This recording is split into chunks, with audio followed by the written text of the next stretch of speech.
जब कपिल शर्मा के कैफे पर फायरिंग हो गई।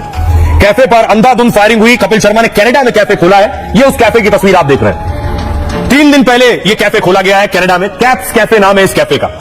और इस कैफे के बाहर गोलीबारी हुई। अगली तस्वीर देखिए, ये फायरिंग की तस्वीर आप देख रहे हैं। एक शख्स ने फायरिंग की है और खालिस्तानी संगठन ने इस फायरिंग की जिम्मेदारी ली है।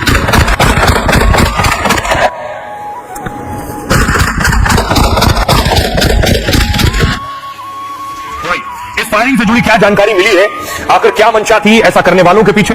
कपिल शर्मा के कनाडा वाले कैफे पर यह फायरिंग हुई है। कपिल का यह कैफे ब्रिटिश कोलंबिया के सर्रे में स्थित है। खबर है कि हमलावर ने कैफे पर 9 राउंड फायरिंग की। कॉमेडियन कपिल शर्मा के इस कैफे का नाम है कैप्स कैफे। हालांकि इस फायरिंग में किसी के घायल होने की खबर नहीं है। कैफे पर हमले का वीडियो सोशल मीडिया पर वायरल हो रहा है। कैफे के बाहर गाड़ी में बैठा एक शख्स फायरिंग करता दिख रहा है। कपिल शर्मा ने 3 दिन पहले ही अपने कैफे का उद्घाटन किया था। इस कैफे के जरिए कपिल शर्मा ने रेस्टोरेंट इंडस्ट्री में कदम रखा है। खबर है कि उनकी पत्नी भी उनके कैफे में बिजनेस में पार्टनर है। कैफे पर हमले की जिम्मेदारी एक आतंकी ने ली और इस खालिस्तानी आतंकी का नाम हरजीत सिंह लाडी है। हरजीत सिंह लाडी बब्बर खालसा इंटरनेशनल का आतंकी है। खालिस्तानी आतंकी हरजीत भारत सरकार की हिटलिस्ट में है और भारतीय जांच एजेंसी एनआईए ने उसे मोस्ट वांटेड आतंकी घोषित कर रखा है। इस हमले के बाद कपिल शर्मा की तरफ से कोई प्रतिक्रिया नहीं आई है, लेकिन कनाडा में खालिस्तानी संगठन सक्रिय है। खबरों में आगे बढ़ते हैं। आज की एक और बड़ी खबर है। 16 जुलाई को फांसी होनी है और 14 जुलाई को सुनवाई होनी है। यह निमिषा और निमिषा के पति को आप देख रहे हैं। निमिषा के पति का नाम है टॉमी थॉमस। निमिषा दरअसल यमन में इन्हें सजाए मौत हुई है, यानी फांसी की सजा सुनाई गई है निमिषा को। यमन की जेल में इस वक्त बंद है। यमन जहां हुती विद्रोही भी है। अगली तस्वीर देखिए, एक शख्स है, इसका नाम है तलाल। तलाल की हत्या का आरोप निमिषा पर लगा है। अगली तस्वीर में आपको दिखाऊं, ये है यमन के राष्ट्रपति। इन्होंने फांसी का ऑर्डर दिया है। राष्ट्रपति देता है फांसी का ऑर्डर। अब अगली तस्वीर में आपको दिखाऊं कि यमन में दरअसल हुती जो है, हुती संगठन के जो इलाका है, यमन के इलाकों में हुती का भी कब्जा है। हिस्से में, उस कब्जे वाले हिस्से में ही निमिषा मौजूद है। अब देखिए जरा, निमिषा को फांसी आखिर हो क्यों रही है? क्या वजह है? निमिषा ने ऐसा क्या किया जो उन्हें सजाए मौत दी गई? आइए, दरअसल निमिषा प्रिया 2008 में यमन गई थी। वहां उसने अस्पतालों में काम शुरू किया। बाद में उसने अपना खुद का एक क्लिनिक खोला।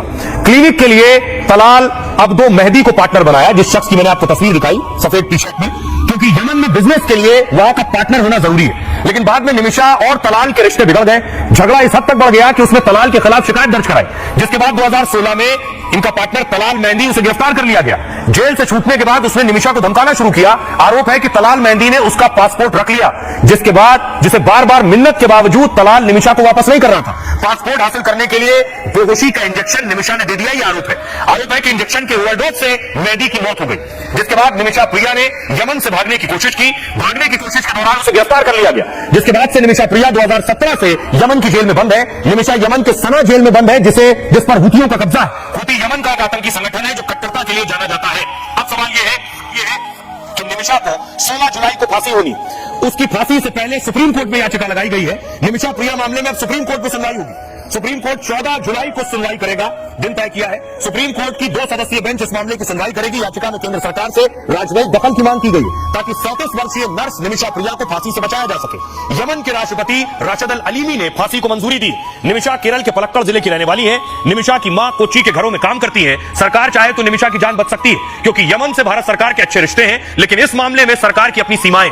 सरकार डिप्लोमेटिक चैनल से संदेश भिजवा सकती है। भारत की अपील मानना या ना मानना यमन पर निर्भर है। फांसी से बचाने का एक दूसरा रास्ता है ब्लड मनी। ब्लड मनी पीड़ित परिवार को दी जाने वाली राशि होती है। इसका फैसला पीड़ित परिवार पर निर्भर करता है। इस मामले में पीड़ित परिवार को पैसे ऑफर किए गए। उसके परिवार और कुछ संस्थाओं ने 8 करोड़ ऑफर किए थे, लेकिन पीड़ित परिवार नहीं माना और वो फांसी पर अड़ा रहा। आखिरी मौके पर भी वो लोग मान जाएं तो जान बच सकती है। सुनिए जरा सुभाष चंद्रन क्या कह रहे हैं।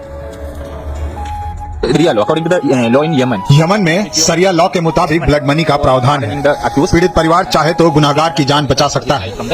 ये आखिरी संभावना है जो मददगार साबित हो सकती है। His family has not come to the negotiation table, the blood money negotiation. पीड़ित परिवार इसके लिए आगे नहीं आया है। इसलिए हम भारत सरकार से गुजारिश करते हैं कि यमन से